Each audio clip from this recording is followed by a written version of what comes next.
राजमाता महिला मंडळ सदैव यांच्यासाठी जोरदार टाळ्या. यानंतर शिवछत्रपतींच्या कार्यक्रमाची सुरुवात होते.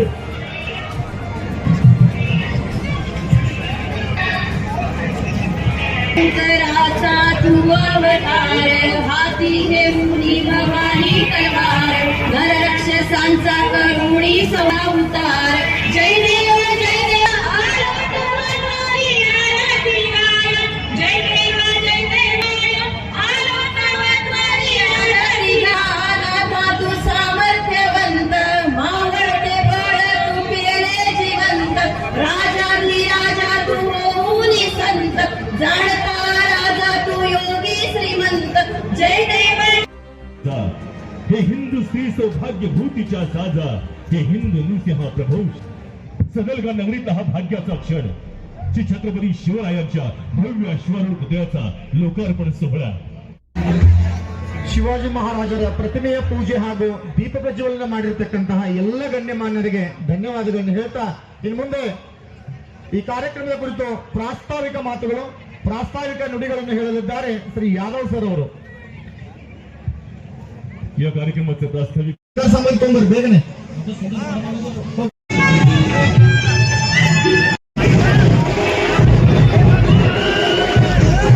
जय छत्रपति शिवाजी महाराज की. संघटना ನೋಡ್ರಲ್ಲಿ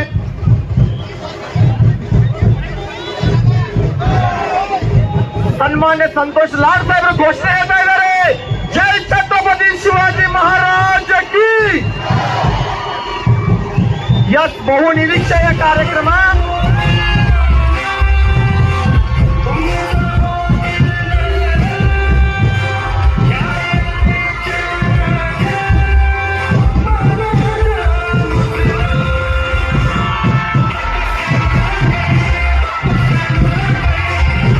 हेलो हेलो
आजच्या सोहळ्याला सुरुवात होते. ना जातीचा ना पातीचा शिवानी सैन्य उभं केलं. याच मातीत राबणाऱ्या शेतकऱ्याच्या हाती शस्त्र दिलं. जसं तुझ्या शेतीचं रक्षण करतोस तसं त्या मातीचंही रक्षण तू करू शकतोस. हा अनावरणाचा सोहळा कामगार मंत्री मान्य श्री संतोषी लाड साहेब आणि मान्यवरांच्या हस्ते दीप प्रज्वलन संपन्न होत आहे. ही स्वाभिमानाची ज्योत आहे, ही अभिमानाची ज्योत आहे. 19 फेब्रुवारी 1630 रोजी ही पेटली होती. ही आज तागायत 350 वर्ष या महाराष्ट्राच्या मनामनात पेटते आहे. छत्रपती शिवरायांच्या अभिमानाची ज्योत आहे. पाहुण्यांच्या हस्ते दीप प्रज्वलन संपन्न होत आहे.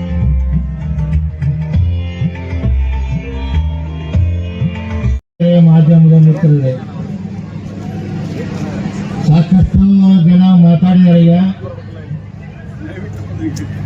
ಈ ಶಿವಾಜಿ ಮಹಾರಾಜರ ಪುತ್ಥಳಿ ಆವರಣೆ ಮಾಡುವ ಸಲುವಾಗಿ ಇದು ವಿಶೇಷವಾಗಿ ಈ ಪ್ರತಿಮೆಯನ್ನು ಆವರಣ ಮಾಡಲಿಕ್ಕೆ ಕಾರಣೀಭೂತರು ಯಾರಪ್ಪ ಅಂತಂದ್ರೆ ಈ ಭಾಗದ ಶಾಸಕರಾದ ಗಣೇಶ್ ಹುಕ್ಕೇರಿ ಮತ್ತು ಸದಲಗ ಭಾಗದ ಸಮಾಜದ ಎಲ್ಲ ಮುಖಂಡರು ಕೂಡ್ಕೊಂಡು ಈ ಪ್ರತಿಮೆಯನ್ನು ಆವರಣ ಮಾಡಿದ್ದಾರೆ ಅಂತ ಹೇಳ್ತಾ ಇದ್ದಾರೆ. ಏನೋ ಒಂದು ಗೌರವ ಕೊಟ್ಟು ಪ್ರಕಾಶ್ ಹುಕ್ಕೇರಿಗೆ ಅಧ್ಯಕ್ಷ ಸ್ಥಾನ ಕೊಟ್ಟಿದ್ದೀರಿ. ಆದರೂ ನಾವು ಸದಲಗದಲ್ಲಿ ಸಾಕಷ್ಟು ಕೆಲಸ ಮಾಡಿದ್ದೀವಿ. ನನಗೆ ಗೊತ್ತಿತ್ತು 2089ರಿಂದ ಈ ಭಾಗದ ಶಾಸಕನಾಗಿ ನಾ ಕೆಲಸ ಮಾಡಿದ್ದೀನಿ. ಸದಲಗ ಏನಿತ್ತು, ಸದಲಗ ಇವತ್ತು ಏನಾಗೈತಿ, ಇದು ನಿಮ್ಮೆಲ್ಲರ ಕಣ್ಣು ಮುಂದೆ ಐತಿ. ಸದಲಗದ ಕೇಂದ್ರೀಯ ವಿದ್ಯಾಲಯ ಆಯ್ತು, ಸದಲಗದಾಗ ಪಾಲಿಟೆಕ್ನಿಕ್ ಕಾಲೇಜ್ ಆಯ್ತು. ಸುಮಾರು 2.5 ಕೋಟಿ ರೂಪಾಯಿ ಖರ್ಚು ಮಾಡಿ ಸದಲಗದಾಗ ಬಸ್ ಸ್ಟ್ಯಾಂಡ್ ಮಾಡಿದ್ವಿ. ಇಂಥ ಹಲವಾರು ಕಾರ್ಯಕ್ರಮಗಳನ್ನು ಇಲ್ಲಿ ಮಾಡಿ ಈ ಸದಲಗಕ್ಕ ನಾ ಮಂತ್ರಿಗಳ ಗಮನಕ್ಕೆ ತರ್ತಾ ಇದ್ದೀನಿ. ಸದಲಗ ತಾಲೂಕು ಆಗಬೇಕಂತ ನನ್ನ ಕಳಕಳಿ ವಿನಂತಿ ಐತಿ. ಚಿಕ್ಕೋಡಿ ಜಿಲ್ಲೆ ಆಗಬೇಕು. ನಾನು ವಿಶೇಷವಾಗಿ ಲಾಡವರಿಗೆ ವಿನಂತಿ ಮಾಡ್ತೀನಿ ಮತ್ತು ಇವತ್ತಿನ ಕಾರ್ಯಕ್ರಮಕ್ಕೆ ನಮ್ಮ ಜಿಲ್ಲಾ ಉಸ್ತುವಾರಿ ಸಚಿವರು ಬರಬೇಕಾಗಿತ್ತು. ಅವರು ಕೂಡ ನಾಳೆ ಅಸೆಂಬ್ಲಿ ಕೌನ್ಸಿಲ್ ನಡೆದಾಗ ಚಿಕ್ಕೋಡಿ ಜಿಲ್ಲಾ ಆಗಬೇಕಂತ ಘೋಷಣೆ ಮಾಡಲಿಕ್ಕೆ ಕರ್ನಾಟಕ ರಾಜ್ಯದ ಸನ್ಮಾನ್ಯ ಮುಖ್ಯಮಂತ್ರಿಗಳಲ್ಲಿ ಕಳಕಳಿಯ ವಿನಂತಿ ಮಾಡಿಕೊಂಡು ಘೋಷಣೆ ಮಾಡಬೇಕಂತ ಈ ಸಂದರ್ಭದಲ್ಲಿ ಕೇಳ್ಕೊತಾ ಇದ್ದೀನಿ. ವಿಶೇಷವಾಗಿ ಬಾಳು ಪಾಟೀಲ್ ಅವರು ಮೇಲಿನ ಮೇಲೆ ಎಕ್ಸಾಮ್ ಬರ್ತಿದ್ರು. ನಾ ಬಾಳು ಪಾಟೀಲ್ ಕೇಳಿದ್ದೀನಿ, ಯಾಕ್ರಿ ಏನು ಕೆಲಸ ಐತಿ? वो तुमच्याकडे काम नाही, गणेश ಹುಕ್ಕೇರಿकडे काम आहे ಅಂತ ಅವನು ತಗೊಂಡು ಇವತ್ತ ಇದು ಭವ್ಯ ಪ್ರತಿಮೆಯನ್ನು ಉದ್ಘಾಟನೆ ಮಾಡಿದರು. ಅವರು ತಮ್ಮ ಭಾಷಣದಾಗ ಹೇಳಿದರು ಏನಂತಂದ್ರೆ, ಸದಲಗದಾಗ ಒಂದು ಸಮುದಾಯ ಭವನ ಮಂಜೂರು ಮಾಡ್ಬೇಕಂತ ಹೇಳಿದ್ರು. ನಾನು ಗಣೇಶ್ ಹುಕ್ಕೇರಿಯವರ ಒಪ್ಪಿಗೆಯನ್ನು ತೆಗೆದುಕೊಂಡು ಇನ್ನು 3 ವರ್ಷ ನಮ್ಮ ರಾಜ್ಯದಲ್ಲಿ ಸನ್ಮಾನ್ಯ ಮುಖ್ಯಮಂತ್ರಿಗಳು, ಉಪಮುಖ್ಯಮಂತ್ರಿಗಳ ಡಿ.ಕೆ. ಶಿವಕುಮಾರ್ ಅವರು ಇರ್ತಾರೆ, ಜಿಲ್ಲಾ ಉಸ್ತುವಾರಿ ಸಚಿವರಾದ ಸತೀಶ್ ಜಾರಕಿಹೊಳಿ ಇರ್ತಾರೆ. ಅವರು ವಿನಂತಿ ಮಾಡ್ಕೊಂಡು 2 ಕೋಟಿ ರೂಪಾಯಿ ಹಣವನ್ನು ಮಂಜೂರು ಮಾಡ್ತೀವಿ ಅಂತ ಈ ಸಂದರ್ಭದಲ್ಲಿ ಹೇಳ್ತಾರೆ.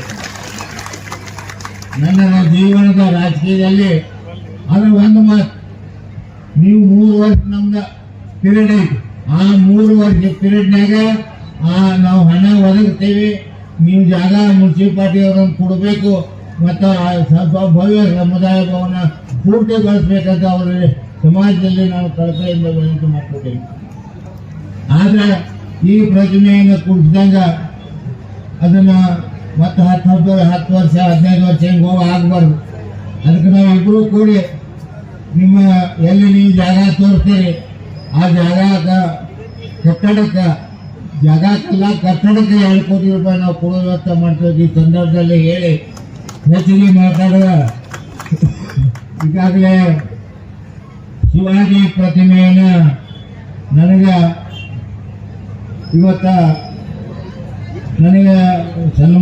ಪುತ್ರಿಯ ಸನ್ಮಾನ ಮಾಡಿದರು.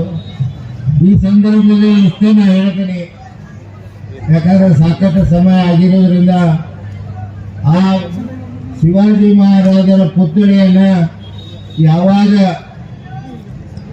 ಸದಲಗದಲ್ಲಿ ಸಮುದಾಯ ಭವನ ಆಗ್ತೈತಿ, ಆ ಸಮುದಾಯ ಭವನದಲ್ಲಿ ಮೊದಲನೇದಾಗಿ ಆ ಪ್ರತಿಮೆಯನ್ನು ಇಟ್ಟು ಉದ್ಘಾಟನೆ ಮಾಡ್ಕೊಂಡು ಹೋಗ್ಬೇಕಂತ ಹೇಳಿ ನಾನು ಸಮಾಜದ ಪ್ರಮುಖರನ್ನ ಮತ್ತು ಈ ಭಾಗದ ಶಾಸಕರನ್ನ ವೇದಿಕೆ ಮೇಲೆ ಕರೆದು ಅದನ್ನು ತಾವು ಹಸ್ತಾಂತರ ಮಾಡ್ಕೋಬೇಕಂತ ಹೇಳಿ ಅವರಲ್ಲಿ ಕೇಳ್ಕೊತಾ ಇದ್ದೀನಿ.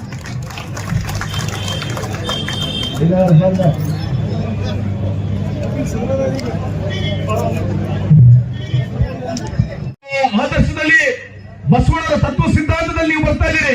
ಗಟ್ಟಿಯಾಗಿ You are our leader. When you don't have an ideology, nobody will like us. That's why I'm requesting, my dear friend, you've got a long way to go in politics. Nobody is going to be permanent. We are all going to die. Don't be fear. If you are fearful, nothing is going to come to you.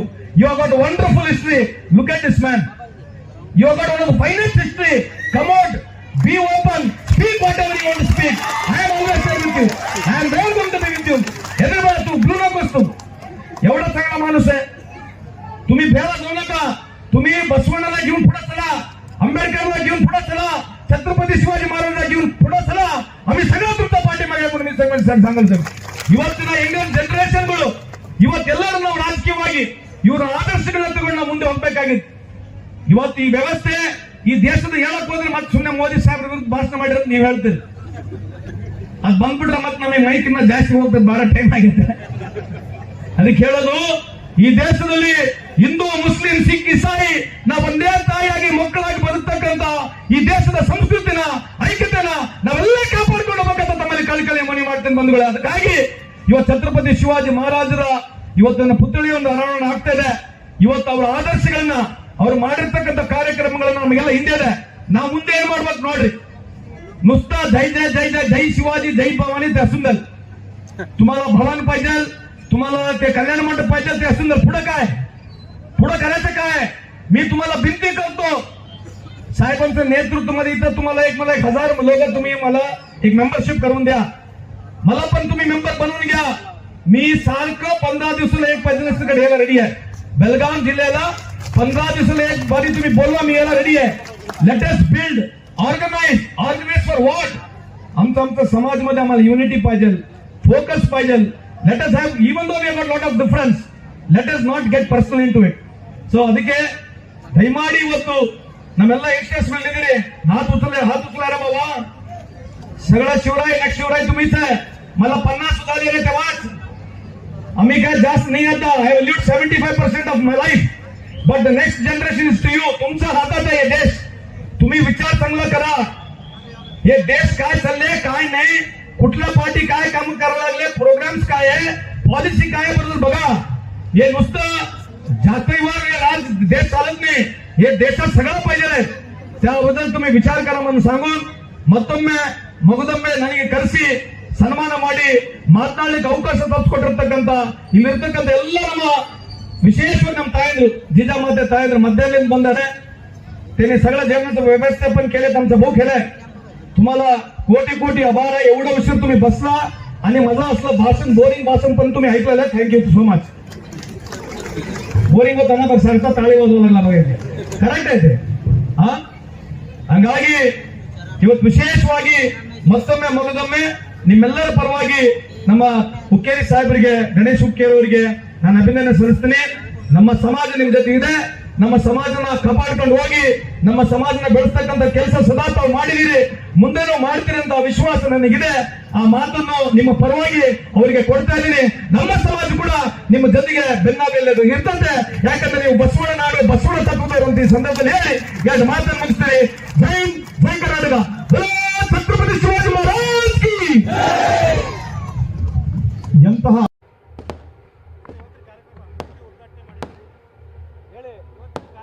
ಅತ್ಯಂತ ಖುಷಿ ಇದೆ. ಸುಮಾರು 25 ಲಕ್ಷಕ್ಕೂ ಹೆಚ್ಚು ರೂಪಾಯಿನಲ್ಲಿ ಯಾವ ವೆಚ್ಚದಲ್ಲಿ ಇವತ್ತು ಖರ್ಚು ಮಾಡಿ ಇವತ್ತಿಂತ ಒಂದು ಸುಂದರವಾದಂಥ ಛತ್ರಪತಿ ಶಿವಾಜಿ ಮಹಾರಾಜ ಸ್ಟ್ಯಾಚ್ಯೂ ಅಲವರಣೆ ಆಗ್ತದೆ. ಅದಕ್ಕೆ ನಾನು ಬಂದಿರತಕ್ಕಂಥ ನನ್ನ ಸುದೈವ ಅಂತ ಈ ಸಂದರ್ಭಕ್ಕೆ ಕೇಳಕ್ಕೆ ಇಚ್ಛೆ ಬಯಸ್ತೇನೆ. ಈಗ ರಾಜ್ಯದಲ್ಲಿ ವಿಚಾರದಲ್ಲಿ ನಾಯಕತ್ವಕ್ಕಾಗಿ ಇನ್ನೂ ಕೂಡ ಫೈಟ್ ನಡೀತಾನೆ ಇದೆ. ನೇರವಾಗಿ ಸವಾಲು ಹಾಕುವಂಥದ್ದು DK ಶಿವಕುಮಾರ್ ಅಧಿಕಾರ ದುರುಪಯೋಗ ಪಡ್ಕೊಳ್ತಾ ಇದ್ದಾರೆ ರಾಜ್ಯನೇ ಹೇಳ್ತಾ ಇದ್ದಾರೆ. ಅಲ್ಲ, ಈ ಥರ ಚರ್ಚೆ ಇದೆ, ನಾನು ಒಪ್ತೀನಿಲ್ಲ ಅಂತಲ್ಲ. ಅದಕ್ಕೆ ಸಮರ್ಪಕವಾಗಿ ನಾನು ಇಷ್ಟು ಹೇಳ್ಬೋದು, ಇಂಥ ಒಂದು ಡಿಫರೆನ್ಸ್ಗಳು ಬಂದಾಗ, ಇಂಥ ಒಂದು ಒಪಿನಿಯನ್ಗಳು ಬಂದಾಗ ಹೈಕಮಾಂಡೇ ತೀರ್ಮಾನ ಮಾಡುತ್ತೆ. ಅದರಲ್ಲಿ ನಾನು ಜಾಸ್ತಿ ಮಾತನಾಡೋಕ್ಕೆ ಹೋಗೋದಿಲ್ಲ. ಇದು ಹೈಕಮಾಂಡಿಗೆ ಬಿಟ್ಟಿರ್ತಕ್ಕಂಥ ವಿಚಾರ. ಹೈಕಮಾಂಡ್ ತೀರ್ಮಾನ ಮಾಡುತ್ತೆ ಇದರಲ್ಲಿ. ಸರ್, ಈಗ ಸಿದ್ದರಾಮಯ್ಯವರ ಮುಖ್ಯಮಂತ್ರಿ, ಮುಂದಿನ ಮುಖ್ಯಮಂತ್ರಿ, ಇದಾದ್ಮೇಲೆ ಮತ್ತೆ ಮುಖ್ಯಮಂತ್ರಿ ಅಂತ ಚರ್ಚೆ ಸ್ಟಾರ್ಟ್ ಆಗಿದೆ. ನೀವೇನು ಅಲ್ಲ, ಇದನ್ನೆಲ್ಲ ಹೇಳಿದ್ವಲ್ಲ, ಇವಕ್ಕೆಲ್ಲ ನಾವು ಉತ್ತರ ಕೊಡೋಕ್ಕಾಗೋದಿಲ್ಲ. ಅವರವ್ರ ಅಭಿಪ್ರಾಯಗಳು ಅವ್ರು ಹೇಳಿರ್ತಾರೆ. ಇದಕ್ಕೆಲ್ಲ ಈ ಥರದ ವಿಚಾರಗಳಲ್ಲಿ ನಮ್ಮ ಹೈಕಮಾಂಡೇ ಮಾತನಾಡುತ್ತೆ. ಅದಕ್ಕಿಂತ ಜಾಸ್ತಿ ನಾನೇನು ಮಾತನಾಡೋಕ್ಕೆ ಹೋಗೋದಿಲ್ಲ. ಸರ್, ಈಗ ಸಚಿವ ಸಂಪುಟ ಪುನರ್ರಚನೆ ಆಗಬೇಕು ಅನ್ನುವಂಥ ಮಾತುಗಳು ಕೇಳಿಬರ್ತದೆ. ಹೊಸ ಶಾಸಕರು ನಾವು ಕೂಡ ಸಚಿವ ನಮ್ಮ ಪಕ್ಷದಲ್ಲಿ ಬಹಳಷ್ಟು ಶಾಸಕರು ಅರ್ಹರಿದ್ದಾರೆ, ನಾವೊಬ್ಬರೇ ಅಲ್ಲ. ಬಹಳಷ್ಟು ಜನ 4 ಸಲ ಗೆದ್ದವರು, 5 ಸಲ ಗೆದ್ದವರು, 6 ಸಲ ಗೆದ್ದವರು ಕೂಡ ಇದ್ದಾರೆ. ಅವರೆಲ್ಲರೂ ಅರ್ಹರಿದ್ದಾರೆ. ಅದಕ್ಕೆ ಅವಕಾಶ ಕೊಡಬೇಕಂತಕ್ಕಂಥದ್ದು ಹೈಕಮಾಂಡ್ ತೀರ್ಮಾನ ತಗೊಳ್ತು. ಆಬ್ವಿಯಸ್ಲಿ ಇನ್ನು ಸ್ವಲ್ಪ ದಿವಸ ಆದಮೇಲೆ ಯಾವಾಗ ಕ್ಯಾಬಿನೆಟ್ ರೀಸಬಲ್ ಮಾಡಬೇಕಂತ ಅವಾಗ ತೀರ್ಮಾನ ಆಗುತ್ತೆ, ಅವಾಗ ಹೊಸೊಬ್ಬರಿಗೆ ಅವಕಾಶ ಕೊಡ್ತಕ್ಕಂಥ ಸಾಧ್ಯತೆ ಇದೆ. ಹೈಕಮಾಂಡ್ ಡೆಫಿನೆಟ್ಲಿ ತೀರ್ಮಾನ ಮಾಡ್ತಾರೆ, ಅವ್ರಿಗೆ ಬಿಟ್ಟಿರ್ತಕ್ಕಂಥದ್ದು. ಏನಾದರೂ ಚರ್ಚೆ ಆಗಿದೆಯಾ ರೀಸಫಲ್ ಮಾಡಬೇಕು? ನಮ್ಮ ಹತ್ರ ಚರ್ಚೆ ಮಾಡಲ್ಲ, ಹೈಕಮಾಂಡಲ್ಲಿ ಚರ್ಚೆ ಆಗೈತೆ, ನಮ್ಮ ನೇತೃತ್ವದಲ್ಲಿ ಚರ್ಚೆ ಆಗಿಲ್ಲ. ಬಟ್ ಅವರು 3rd ಟೈಮ್ MLA ಆಗಿದ್ದಾರೆ, ಅದ್ರ ಜೊತೆಗೆ ಯುವಕರಿದ್ದಾರೆ, ಅವ್ರಿಗೆ ಅವಕಾಶ ಸಿಗಬೇಕಂತ ನಾನು ಕೂಡ ಬೇಕಂದ್ರೆ ಕೋರ್ತೀನಿ.